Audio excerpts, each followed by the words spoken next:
In the violent reach of the Southern Ocean stands a needle of stone, so impossibly thin that modern engineers claim it should have collapsed under its own weight centuries ago. It stands not as a ruin of man, but as a sentinel of a physics we are only beginning to understand. For centuries, the world looked at Tasmania as a dark, jagged footnote at the edge of the map, a place of exile and shadows where Britain sent its most desperate prisoners to vanish into the wilderness. But as we peel back the layers of its ancient temperate rainforests and submerged coastlines, a different story emerges, one that doesn't fit neatly into our textbooks or our timelines. We find pavements so precise they look like Roman engineering, laid out in perfect geometric grids along shores that have never known the touch of human hands. We discover organ pipes of stone so massive they dwarf the cathedrals of Europe, standing as monuments to forces that shaped continents when the world was still one. And deep in forests, where silence reigns like a physical presence, we encounter creatures that official records declare extinct. Yet locals swear they've seen moving through the undergrowth just last week. Official history tells us this island was a primitive wilderness, isolated for 10,000 years after rising seas cut it off from the Australian mainland. A dead end of evolution, a backwater where time stood still and progress forgot to arrive. Yet the evidence found in its singing stones and living fossils suggests something far stranger, that Tasmania isn't behind the times at all. It's a time capsule, a living archive of a high-functioning ecosystem and geological precision that rewrites our understanding of how the Earth builds, breathes, and hides its secrets. What if isolation wasn't Tasmania's weakness, but its greatest strength? What if, while the rest of the world rushed forward, this island preserved something ancient and essential that we've only now learned to recognize? Today, we descend into what some call the House of Silence of the South, where every stone tells a story that shouldn't be possible, and every shadow might hold a ghost we thought we'd laid to rest. If you've ever wondered what secrets the Earth keeps in its most remote corners, stay with us on this journey.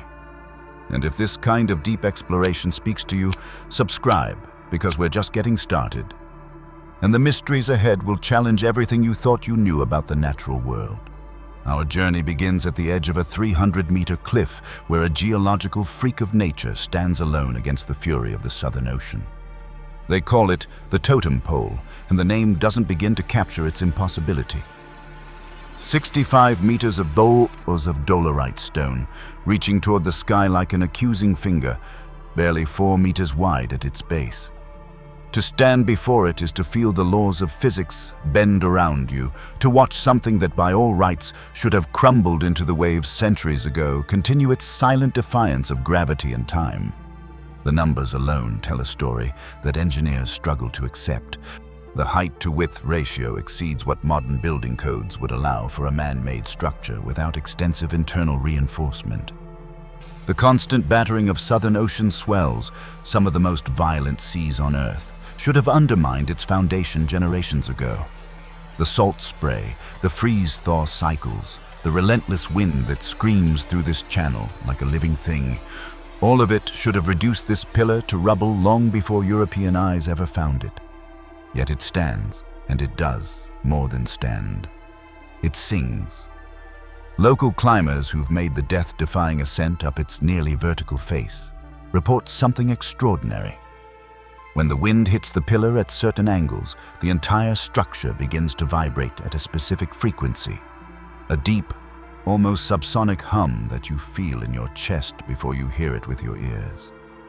The stone doesn't just resist the elements, it responds to them, turning the chaos of wind and wave into something approaching music. But the true mystery of the Totem Pole wasn't discovered by the climbers who scaled its face or the geologists who studied its composition from the cliff top above. It was found by divers who descended into the turbulent waters at its base, expecting nothing more than the usual kelp forests and rocky substrate of the Tasmanian coast. What they found instead were gardens. Not the gardens we cultivate in our backyards, but submarine ecosystems so rare and specialized that some of the species growing there exist nowhere else on Earth. These weren't hardy, common varieties that colonize every available surface. They were delicate, almost fragile organisms, sponges and soft corals, sea fans and anemones, thriving in conditions that should have scoured them away or starved them of the nutrients they need to survive. The divers brought back photographs that puzzled marine biologists. The biodiversity shouldn't be there, not in such abundance, not in such variety. The currents are too strong, the water too cold, the environment too hostile for these particular species to establish the complex, interdependent communities that the cameras revealed. Then, someone thought to measure the water chemistry around the Totem Pole's base and compare it to the surrounding ocean. The differences were subtle but significant. Microcurrents swirling around the pillar created eddies and calm zones where larvae could settle. The vibrations from the singing stone seemed to discourage certain predators while attracting others. The very presence of this impossible structure had created a micro-environment, a pocket of different rules in the middle of chaos. But why does it stand at all? The answer lies in something geologists call the crystalline lock, a phenomenon so precise it looks designed, though it emerges purely from the physics of cooling stone. The Totem Pole is dolerite, a volcanic rock that formed deep underground when Tasmania was still part of Gondwana, that ancient supercontinent that once held together South America, Africa, Antarctica, Australia, and India in a single massive landmass. About 170 million years ago, as Gondwana began its slow-motion breakup, magma forced its way up through cracks in the Earth's crust, creating massive intrusions of molten rock that would cool over thousands of years. The cooling process matters more than you might think. When molten dolerite cools slowly, deep underground, its minerals crystallize in a specific pattern. The crystals interlock like a three-dimensional puzzle, each piece supporting its neighbors in a matrix of extraordinary strength. The slower the cooling, the larger the crystals, and the stronger the lock between them. The dolerite of the Totem Pole cooled over millennia, creating crystals so tightly interwoven that the entire structure behaves almost like a single piece of stone rather than an aggregate of many pieces. Then came the million-year sculpture project known as erosion. As Tasmania broke away from the mainland and the seas rose, the softer sandstone and mudstone that once surrounded this dolerite intrusion began to wear away. Rain and wind, frost and heat, the relentless grinding of waves, all of it preferentially removed the weaker rock, leaving behind only the strongest material in the most aerodynamic shape. The pillar we see today isn't a random survivor. It's the inevitable result of natural selection applied to geology, the one configuration of stone that could withstand everything the Southern Ocean threw at it. The singing, that strange vibration that climbers feel, is the final piece of the puzzle. When the wind strikes the Totem Pole, the entire structure acts as a tuning fork. The crystalline matrix doesn't just hold the stone together. It transmits vibrations through the pillar with extraordinary efficiency. And because the stone vibrates as a unit rather than breaking into chaotic shaking, it actually sheds stress better than a rigid structure would. The Totem Pole survives because it moves, because it transforms the wind's assault into a harmonic response that distributes force evenly through its entire height. It's a natural technology we're only beginning to understand, one that ancient builders seemed to intuit when they constructed earthquake-resistant temples, and that modern engineers are rediscovering as they design skyscrapers for seismic zones. The Earth knew these principles millions of years before we evolved to contemplate them. Standing before the Totem Pole forces a question that will echo through everything we're about to explore. How many other things have we dismissed as impossible simply because we don't yet understand the principles that make them work? The pillar stands as proof that nature operates on a deeper level of sophistication than our current physics easily explains, that the ancient world held technologies we've only recently recovered. Not technologies of machines and circuits, but technologies of form and resonance, of working with forces rather than against them. The divers who descend to those impossible gardens, the climbers who feel the stones sing beneath their hands, they're touching something older than human history, a wisdom written in crystal and shaped by time. And this is only the beginning. If the Totem Pole is a feat of vertical physics, our next stop is a horizontal floor so precise it looks like a Roman legion's forgotten highway, abandoned at the edge of a continent they never reached. The tessellated pavement at Eaglehawk Neck stretches along the shoreline like something from an architect's fever dream. Hundreds of rectangular blocks, their edges meeting at 90-degree angles, their surfaces worn flat by the tide. The uniformity is staggering. The tiles range in size, but the pattern holds consistently across dozens of meters. Straight lines, right angles, a geometric perfection that seems utterly alien to the organic chaos we expect from nature. When European explorers first stumbled upon this coastline in the early 1800s, they refused to believe their eyes. They walked across the pavement, knelt to examine the joints between the tiles, and ran their fingers along edges too straight to be accidental. Some insisted it must be the work of an earlier civilization, perhaps the Portuguese or the Dutch, who'd built a road here and then abandoned it to the elements. Others proposed that it was a natural formation, but couldn't explain how random geological processes could produce such obsessive regularity. The debate raged for decades because the human mind resists accepting that nature can be more precise than human craft. We pride ourselves on our ability to measure, to cut straight lines, to impose order on the raw materials of the earth. To find that same order emerging spontaneously from rock and tide feels like a violation of our special status, a suggestion that the universe doesn't need our intervention to create beauty and pattern. But the tessellated pavement is natural, and the story of how it formed is even stranger than the structure itself. It begins, as so many things in Tasmania do, with the violent birth of the island during Gondwana's breakup.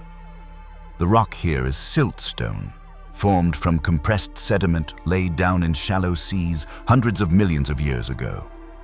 Layer upon layer of fine particles settling, compressing, hardening into stone, a process so gradual that each stratum preserves a record of the conditions when it formed. Then came the stress. As the tectonic plates that held Gondwana together began to pull apart, the forces involved were incomprehensible. Continents grinding against each other, entire ocean basins opening, mountain ranges thrust upward by the collision of land masses larger than anything we see today. The siltstone at Eaglehawk Neck found itself caught in this continental divorce, subjected to tension and compression that created fractures in the rock. But these weren't random fractures. They followed the lines of weakness in the stone, the boundaries between different layers of sediment, and the subtle variations in mineral composition that made some areas slightly more brittle than others. The cracks propagated at right angles to each other because that's the configuration that releases stress most efficiently in layered rock. The same physics that makes mud dry into polygonal shapes or basalt cool into hexagonal columns was at work here, creating a grid of fractures that divided the coastline into neat rectangles. For millions of years, this fractured siltstone lay hidden, covered by younger rock or soil. Then, erosion brought it to light, and the real magic began. The ocean didn't just reveal the pavement, it perfected it. Wave action, carrying sand and small stones, acted like a massive sanding machine, grinding away at the fractured rock. But the grinding wasn't uniform. The edges of the tiles, where cracks created small gaps, were filled with debris that got churned by the waves, widening the joints and sharpening the boundaries. The flat surfaces of the tiles, protected by their very flatness, wore away more slowly, creating the crisp geometric pattern we see today. The result is what geologists call a natural tessellation, a repeating pattern of interlocking shapes with no gaps or overlaps, like a bathroom floor tiled by the ocean itself. The term comes from the Latin tessella, meaning a small square stone used in mosaics, but the tessellated pavement predates Rome by millions of years. It's a reminder that the aesthetic principles we think of as human, symmetry, repetition, geometric clarity, are actually fundamental to the way the universe organizes itself under stress. But there's a second layer to this mystery, one that early explorers missed entirely because they were too focused on the horizontal pavement. If you examine the rock faces surrounding the tessellated areas, you'll find vertical fractures with similar geometric precision, joints that run perfectly parallel for meters at a time, spaced at regular intervals like the columns of a cathedral. These joints form because the same stress field that created the horizontal fractures also generated vertical cracks, the rock responding to pressure by breaking along planes of weakness that minimize the energy required to fracture. What you're seeing when you stand on the tessellated pavement is a three-dimensional grid of fractures, a crystalline structure writ large in solid stone. The ocean has simply eroded away enough material to reveal one plane of that grid, turning an invisible pattern of stress and weakness into a visible monument to the forces that shape this coast. And here's where it gets personal, where the abstract physics becomes human. This same coastline, with its impossible geometry, once served as a natural barrier for one of history's cruelest experiments in human isolation. Eaglehawk Neck is a narrow isthmus connecting the Tasman Peninsula to the mainland. In the 1830s, British colonial authorities used this geographical choke point to create an escape-proof prison, chaining dogs across the neck and posting guards to prevent convicts from fleeing the penal settlement at Port Arthur. The prisoners would have walked across this tessellated stone, felt its unnatural smoothness beneath their feet, marveled perhaps at the precision of its pattern, and understood that even the ground beneath them was a kind of prison, an order imposed by forces beyond human control. The same geological perfection that draws tourists today once hemmed in men who'd been transported to the ends of the earth for crimes as minor as stealing bread. What does it mean that nature can create order this precise, without consciousness, without intent, purely through the patient application of stress over unimaginable time? The tessellated pavement suggests that pattern isn't imposed on chaos, it emerges from it, given enough time and the right conditions. The universe is always organizing itself, always finding the most efficient way to release tension, always solving the equation of forces acting on matter. We humans like to think we invented precision, that our measured angles and straight edges represent something new in the world. But we're latecomers to a game the Earth has been playing for billions of years, students of principles that were already ancient when the first cells learned to divide. The tessellated pavement is a classroom built by time itself, teaching lessons in physics and humility to anyone willing to kneel on its surface and really look. Have you ever encountered something in nature that seemed too perfect to be natural? Drop your thoughts in the comments. We'd love to hear about the patterns that made you question what's possible. And if you're finding these geological mysteries as fascinating as we are, hit subscribe. We're about to enter even stranger territory. While the coastlines display geometric perfection, the ruins nearby hide a darker architecture, one designed not to withstand the elements, but to manipulate the human spirit itself. Port Arthur rises from the Tasmanian landscape like a monument to humanity's capacity for calculated cruelty, its stone walls weathered but standing, its empty windows staring across the harbor where ships once delivered their cargo of condemned souls. Between 1833 and 1877, this was the end of the line for the British Empire's most persistent criminals, men who'd already been transported to Australia for their first offenses, and who'd committed new crimes that earned them a second exile to this prison at the edge of the known world.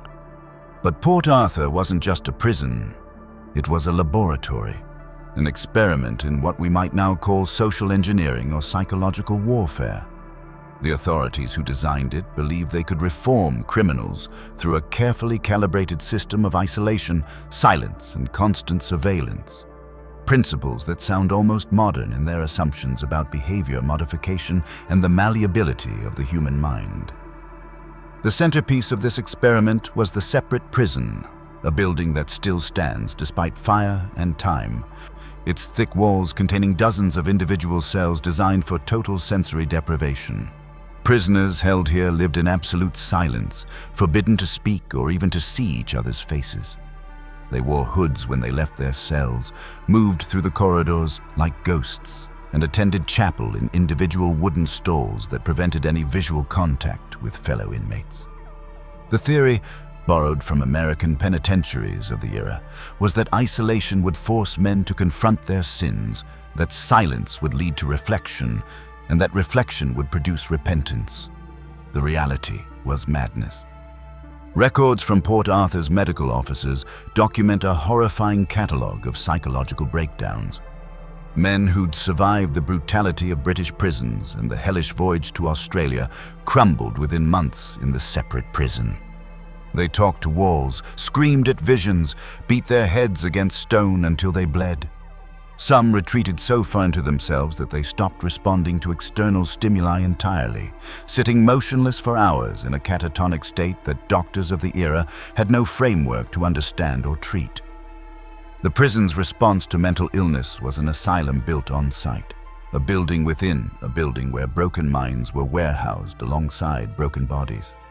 The asylum's records make for grim reading, detailed descriptions of delusions and hallucinations, of men convinced they were rotting from the inside or being eaten by invisible insects, of suicide attempts by hanging, drowning, or self-mutilation. The experiment in rehabilitation had become a factory for producing permanent psychological damage. And then Port Arthur burned, not once but twice. The first major fire in 1895 destroyed much of the interior structure of the separate prison. The second, in 1897, consumed what the first had missed, leaving behind the hollow shell we see today. Walls without roofs, windows without glass, a skeleton of stone that somehow feels more oppressive and empty than it ever did full. This is where the official history ends and the strangest stories begin. Because Port Arthur is Australia's most haunted site, and whether you believe in ghosts or not, something undeniably odd persists in these ruins.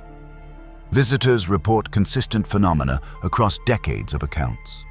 The Blue Lady, a figure in period dress seen drifting through the chapel.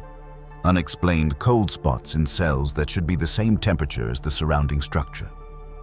The sound of footsteps and whispers in areas where no living person stands. The overwhelming sense of being watched from the empty towers. Tour guides who work the site nightly will tell you, often reluctantly, about experiences they can't explain. Doors that won't stay closed, cameras that malfunction in specific locations, the persistent feeling that something is present in the ruins after dark. Skeptics dismiss all of this as suggestion and imagination, the power of a grim history to prime visitors for spooky experiences. And there's truth to that. Human brains are pattern-seeking machines, prone to finding meaning in randomness and threat in ambiguity. But the sheer consistency of the reports, across cultures and personalities and levels of prior knowledge about Port Arthur's history, suggests something more complex than simple ghost stories. What if the hauntings at Port Arthur aren't supernatural, but environmental? Not spirits of the dead, but the lingering effects of extraordinarily concentrated suffering on a physical space? The separate prison was designed as an acoustic dead zone, its thick stone walls and individual cells minimizing the transmission of sound. Silence was both a tool and a punishment, a weapon wielded with architectural precision. But complete silence does strange things to the human nervous system. Studies of sensory deprivation have shown that the brain, starved of input, begins to generate its own hallucinations, both visual and auditory, that can feel utterly real to the person experiencing them. Prolonged isolation produces measurable changes in brain structure, shrinking the hippocampus and disrupting the neural networks that process social information. The men held in the separate prison weren't just deprived of stimulation, they were traumatized on a cellular level, their stress hormones flooding systems already compromised by poor nutrition and disease. And they weren't alone in their suffering. Dozens, eventually hundreds of prisoners cycled through these cells, each one leaving behind a residue of fear and pain that soaked into the stone itself. Can architecture hold trauma the way it holds heat? Can prolonged human suffering leave a measurable imprint on the physical environment where it occurred? The answer, surprisingly, might be yes. Not through anything supernatural, but through simple thermodynamics.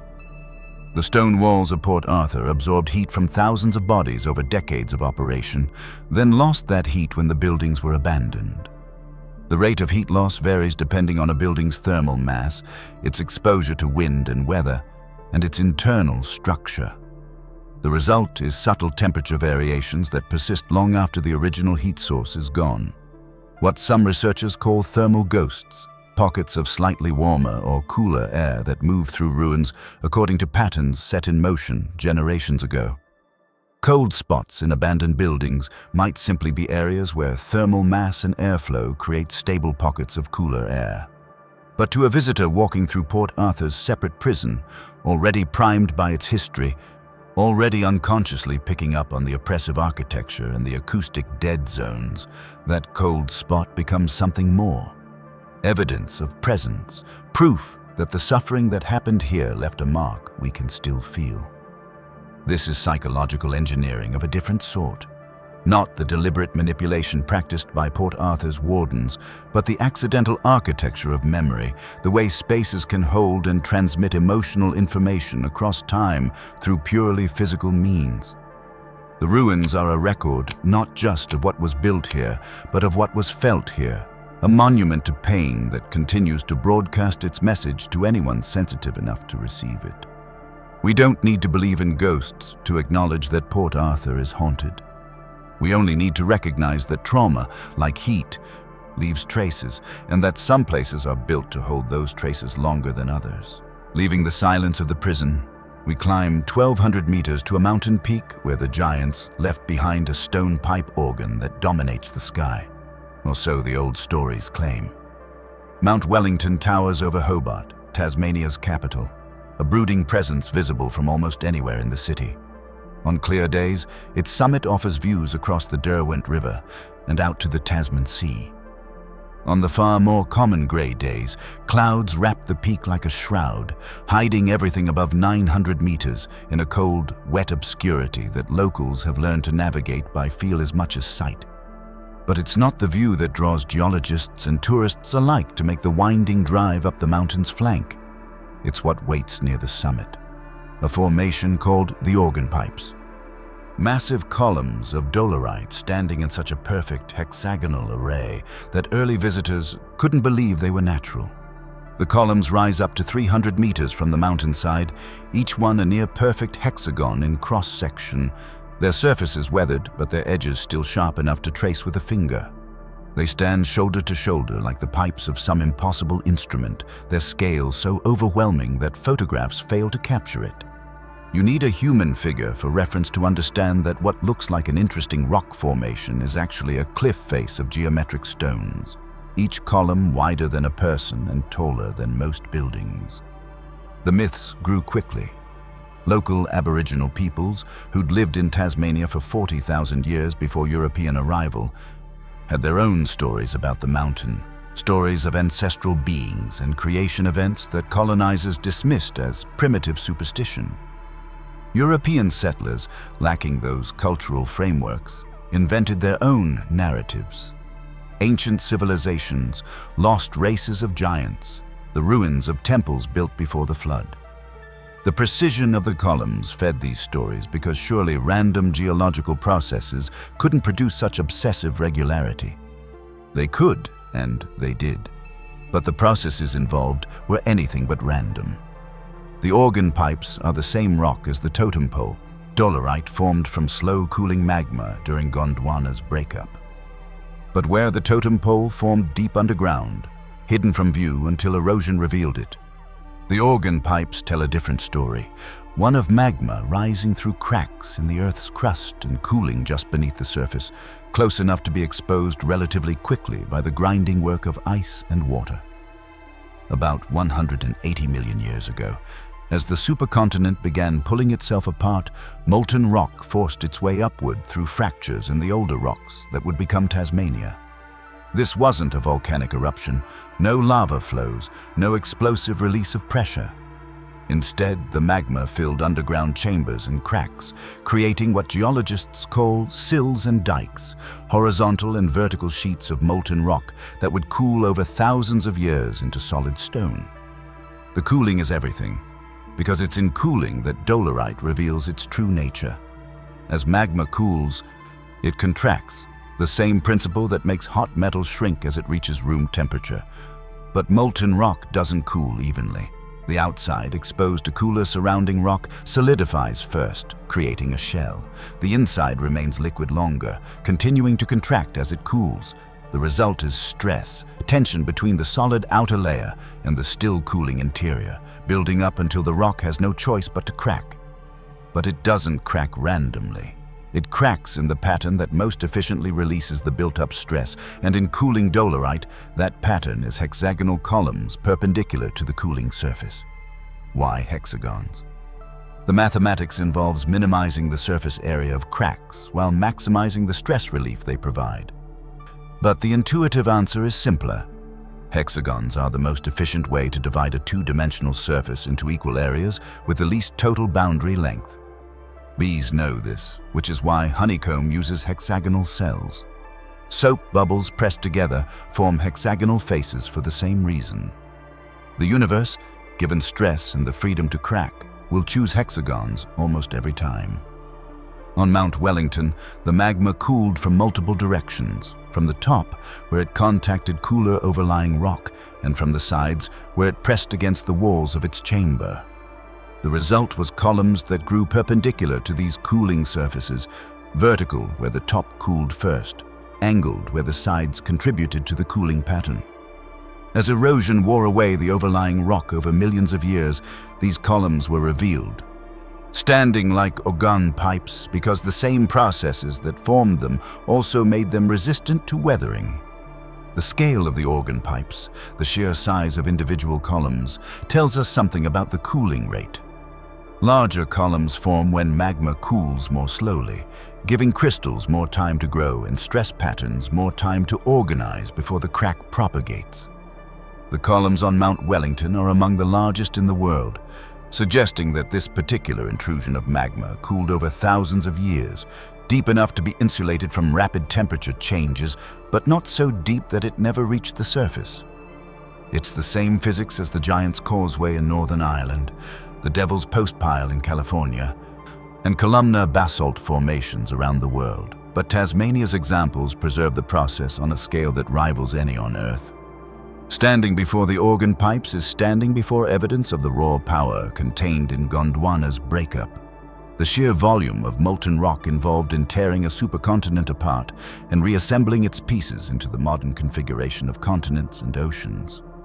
But there's a human element here too, one that the geological story alone can't capture. Mount Wellington isn't just a mountain with interesting rocks. For the Palawa people, the Aboriginal Tasmanians, who are the island's traditional owners, this is Kunanye, a name, a place, a presence in the landscape that holds meaning beyond what geology can measure. For 40,000 years, people lived with this mountain, watched its moods, learned to read its weather patterns, incorporated its stone into tools and its slopes into seasonal migration routes. The organ pipes weren't just curiosities. They were part of a living landscape, markers in a geography of meaning that connected sky and stone and human movement across generations. Then came colonization, and with it the renaming, the remapping, the imposition of new meanings on old places. Mount Wellington after a British duke who never set foot in Tasmania. The organ pipes for their resemblance to European architecture. The mountain itself transformed from a participant in daily life into a resource to be exploited, first for timber, then for water, now for tourism and telecommunications. Yet Kunanye persists, both as a name reclaimed in recent decades and as a reminder that places hold multiple stories, multiple ways of knowing. The geological story of how these columns formed is true, but it's not the only truth. The Aboriginal understanding of this mountain as a living presence, shaped by ancestral actions and still powerful in the present, operates on a different scale. Not millions of years, but thousands, the deep time of human habitation rather than planetary formation. Standing before the organ pipes, you're standing at the intersection of multiple temporalities. The 180 million year story of Gondwana's breakup, The 1,000-year story of slow cooling that formed these columns, the 40,000-year story of human presence on this mountain, and the 200-year story of colonial transformation. All of these stories are real, all of them matter, and all of them are written in the stone, if you know how to read it. The giants didn't build the organ pipes, but forces giant enough to crack continents did, and we're only beginning to understand the full scope of what they created. From the grey giants of the mountain, we travel to a coastline that looks like it's been set ablaze by an ancient glowing pigment that refuses to fade. The Bay of Fires sprawls along Tasmania's northeast coast for about 50 kilometers, a series of beaches and rocky points that would be beautiful even without the phenomenon that gives the bay its name. White sand, turquoise water, the kind of pristine wilderness that travel magazines use to sell the idea of paradise. But it's the rocks that stop you in your tracks. Massive granite boulders coated in a color so vivid it looks artificial, a neon orange so intense it seems to glow with internal light. The color isn't paint, and it isn't uniform. It concentrates on the upper surfaces of rocks, particularly those exposed to wind and sea spray. In certain lights, the orange is so bright it appears to burn, giving the impression that the stones themselves are on fire. Hence the name given by Captain Tobias Furneaux in 1773, though he was actually describing the Aboriginal campfires he saw along the shore, rather than the rocks themselves. But the question remains, what could cause this color, this specific shade of orange that appears nowhere else with such intensity? The answer, like so many things in Tasmania, combines geology, biology, and time into something stranger than either science alone would predict. The rocks themselves are granite, formed deep underground from slowly cooling magma, then exposed by millions of years of erosion. Granite is normally white, gray, or pink, depending on its mineral composition. The orange is something added later, something growing on the surface rather than built into the stone itself. It's lichen, or more precisely, a specific species of lichen that has made these particular rocks its permanent home. Lichens are among the strangest organisms on Earth, not single creatures but symbiotic partnerships between fungi and algae, sometimes with bacteria thrown in for good measure. The fungus provides structure and protection, a living shelter for the algae. The algae photosynthesize, producing sugars that feed both partners. Together, they can survive in environments that would kill either partner alone, from Antarctic rocks to desert stones, from tree bark to bare mountaintops. But lichens are also extraordinarily sensitive to their environment, responding to changes in air quality, moisture, mineral availability, and exposure to light in ways that scientists are still working to fully understand. Different species have different requirements, different tolerances, different colors, and growth patterns. The species that gives the Bay of Fires its glow is Caloplaca, a genus known for producing bright orange pigments as a form of sun protection. Here's where it gets interesting. The Caloplaca at the Bay of Fires isn't just any orange.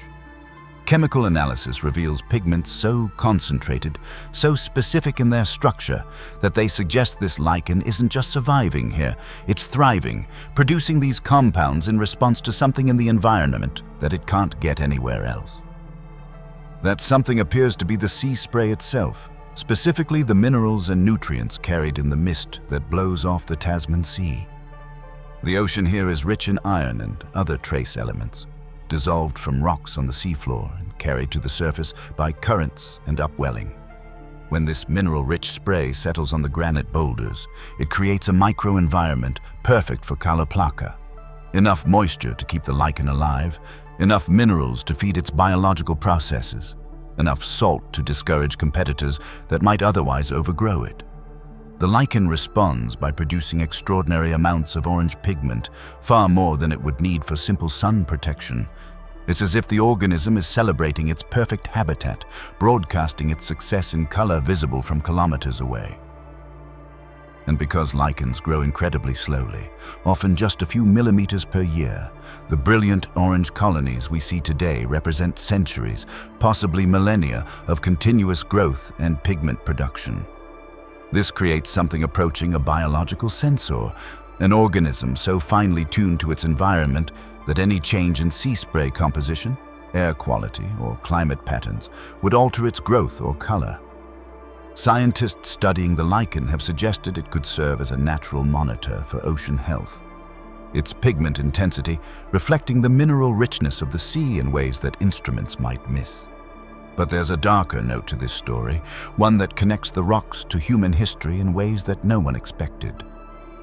Early European settlers in Tasmania reported seeing the orange rocks and assuming they were markers or boundary stones painted by Aboriginal peoples. The color was so vivid, so specifically localized, that it seemed impossible for it to be natural. Surely someone had deliberately applied this pigment for navigational or spiritual purposes. They were wrong about the mechanism, but perhaps right about the significance. Aboriginal Tasmanians did use the Bay of Fires area extensively, as evidenced by middens, ancient refuse heaps, that contain the shells of millions of shellfish harvested over thousands of years. The orange rocks would have been a constant presence in their landscape, a distinctive feature that could serve as a landmark for coastal navigation or a gathering point for seasonal activities. Whether the rocks held spiritual significance, we may never know, as the violent disruption of colonization destroyed much of the cultural knowledge that could have told us. What we do know is that the orange lichen predates human arrival in Tasmania by tens of thousands of years, that it survived the ice ages and sea level changes that transformed the island's coastline multiple times, and that it continues to glow with the same intensity today that it did when the first humans paddled past in bark canoes. In a sense, the Bay of Fires represents the opposite of the separate prison, not a place of concentrated suffering, but a place of concentrated life. Organisms finding not just survival but abundance in a specific set of environmental conditions that exist nowhere else quite the same way. The orange isn't warning coloration, it's celebration, the visible expression of biological success written in pigments that have been millions of years in the making. What's your take on this? Does the idea of rocks as biological sensors change how you think about what nature can tell us? Leave a comment below with your thoughts. We end our journey in the impenetrable rainforests, where a creature officially erased from history refuses to stay dead. The Tasmanian tiger, the thylacine, went extinct on September 7, 1936, when the last known individual died in Hobart's Beaumaris Zoo, killed by exposure after being locked out of its shelter during a cold night. The death was almost certainly accidental, the result of bureaucratic negligence rather than malice. But it marked the end of a species that had survived in Tasmania for millions of years, an apex predator that had outlasted the megafauna extinction, the ice ages, the arrival of humans, only to succumb to bounty hunting and habitat destruction in less than a century of European colonization. The official extinction is unambiguous. Museums hold the thylacine's mounted specimens, their distinctive striped backs and kangaroo-like hind legs frozen in death. Film footage from the 1930s shows the last captive individuals pacing their enclosures, their odd hopping gait and wide yawns captured for posterity. The genome has been sequenced from preserved DNA, confirming the thylacine's unique evolutionary position as the largest carnivorous marsupial of modern times. By every objective measure, the species is gone, its extinction as certain as that of the dodo or the passenger pigeon. Yet the sightings continue, hundreds of them, spanning decades in geography, reported by everyone from experienced bushwalkers to park rangers who've spent their entire careers in Tasmania's wilderness. Descriptions remain consistent across witnesses who've never met. A dog-like animal about the size of a large domestic dog, sandy-colored with dark stripes across its hindquarters and lower back, moving with an odd, stiff-legged gait, its tail thick at the base and tapering to a point. The reports come from the most remote areas of Tasmania, the southwest wilderness, the dense forests of the Central Highlands, the rugged terrain along the island's western coast. These are regions where human presence is minimal, where vast tracts of temperate rainforest remain roadless and unmapped in any detail. A skilled hiker might walk for days without seeing another person. might traverse terrain so difficult that even experienced outdoors enthusiasts avoid it. Could something be hiding there, in those millions of hectares of forest, where visibility often extends no more than a few meters, where the canopy blocks satellite observation and the undergrowth swallows trails within months of their abandonment? The scientific consensus is firm. No. The thylacine is extinct. The sightings are misidentifications of known animals, feral dogs, large cats, Tasmanian devils seen at unusual angles or in poor light. Human perception is unreliable, memory malleable, and pattern recognition prone to seeing what we want or expect to see. And anyway, the mathematical models are clear.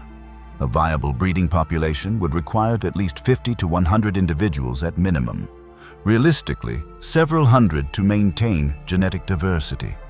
A population that size couldn't hide completely, not in the age of camera traps and environmental DNA sampling, not when we can detect the presence of species from their shed cells in water or soil.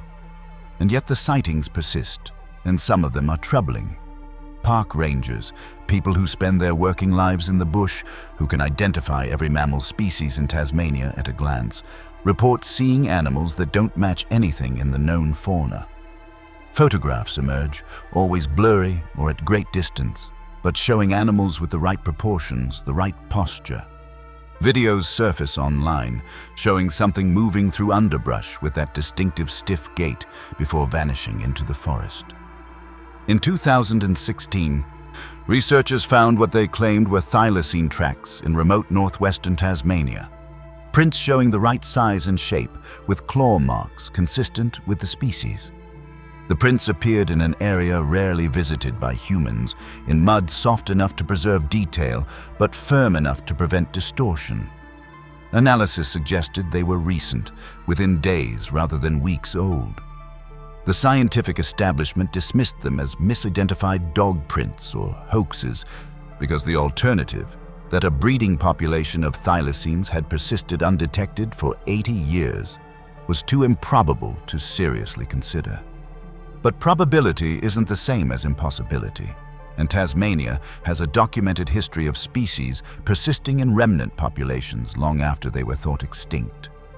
The Tasmanian devil, for instance, was believed extinct on mainland Australia for thousands of years before European arrival. And then, in the late 20th century, devil fossils were found in mainland deposits dated to just a few hundred years old. Either the previous dating was wrong, or devils persisted on the mainland far longer than anyone suspected, clinging to existence in small numbers until some final catastrophe wiped them out. If devils could hide their survival for centuries, could thylacines do the same?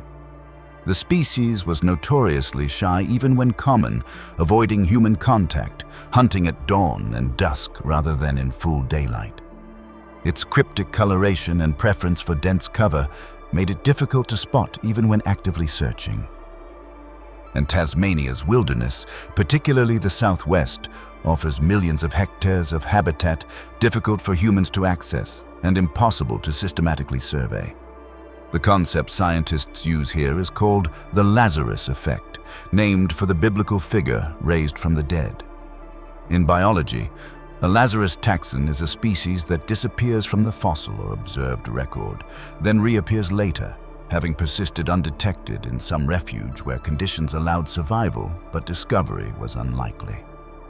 The coelacanth is the classic example, a fish known only from fossils, believed extinct for 65 million years, until a living specimen was caught off South Africa in 1938. Could Tasmania be providing a Lazarus refuge for the thylacine? The island's geography offers several factors that could support such persistence. First, the sheer size and inaccessibility of the wilderness areas, over 1.5 million hectares of protected land in the southwest alone, most of it rarely or never visited by humans. Second, the abundance of prey species, wallabies, possums, birds, could sustain a small population of carnivores without overexploiting any single food source. Third, the climate, cold and wet enough to discourage casual human presence but well within the thylacine's known tolerance range. What would it take for a species to survive undetected in such an environment? Not much if the population remains small and behavior shifts to become even more secretive than historical norms. A population of 1 to 200 individuals, spread across 1 million hectares, reproducing slowly but successfully, learning to avoid the few areas where humans appear regularly. Such a population could persist for generations without producing unambiguous evidence of survival. But surely modern technology would detect them? Camera traps, environmental DNA, satellite imagery. The reality is more complex. Camera traps only work where they're placed, and no one has the resources to carpet even a fraction of Tasmania's wilderness with cameras. Environmental DNA degrades quickly in cold, acidic water, the kind that dominates Tasmanian streams and requires sampling at exactly the right place and time to detect rare species. Satellite imagery can spot elephants in African savannas, but it's useless in dense forests where canopy cover blocks any view of the ground. The question becomes not whether it's possible for thylacines to survive undetected, but whether it's probable. And probability requires us to weigh the known factors: the number and quality of sightings, the plausibility of misidentification, the history of the Lazarus species, the habitat available, and the search effort expended. The scientific consensus remains extinction, and that consensus is probably correct. The thylacine is almost certainly gone, its last representative having died in that Hobart Zoo 88 years ago, its ecological niche now filled by devils and quolls and the occasional feral cat. The sightings are almost certainly misidentifications, wishful thinking, or the human desire to believe that not every story ends in tragedy. But almost certainly isn't the same as certainly, and there's a reason those sightings continue, why people keep reporting the impossible, why the search for the Tasmanian tiger has become its own kind of obsession. Because Tasmania has taught us, over and over, that the world is stranger and more resilient than we give it credit for. Because this island has preserved things that shouldn't have survived, ecosystems and species and geological formations that exist nowhere else, holdouts from ancient Gondwana that persisted while the rest of the world moved on. If any place on Earth could hide a ghost, could shelter a creature that refuses to accept its extinction, could serve as a final refuge for the impossible, it would be here, in these cold rainforests at the bottom of the world where the normal rules have never quite applied. We began at the edge of a cliff, standing before a needle of stone that shouldn't exist. And we end in a forest where shadows might hold creatures that officially don't. Tasmania is an island of impossibilities made real, where physics allows towers too thin to stand, where the ocean tiles coastlines with geometric precision, where trauma leaves thermal footprints that outlast the people who suffered, where cooling rock builds cathedrals without architects, where lichen glows with celebration, and where extinction might not be quite as final as we thought. These aren't just curiosities, isolated oddities to marvel at and forget. They're evidence of a deeper pattern, a suggestion that our understanding of how the world works is still incomplete, still missing crucial pieces. The Totem Pole vibrates at frequencies we're only beginning to measure. The Tessellated pavement demonstrates order emerging from chaos through principles we only recently formalized in mathematics. The separate prison proves that trauma can write itself into architecture in ways we can still feel generations later. The organ pipes show us how the planet builds on scales that dwarf human ambition. The Bay of Fires hosts biological sensors we're just learning to read. And the thylacine, real or imagined, reminds us that absence of evidence is not evidence of absence, that the wilderness still holds secrets we haven't wrested from it. Tasmania matters because it preserved what the rest of the world lost when Gondwana broke apart, when continents rushed away from each other and remade themselves into the modern configuration. This island stayed behind, stayed cold, stayed isolated, and in that isolation became an archive, not of human history, but of Earth's history, of the processes and principles that operated long before we evolved to study them.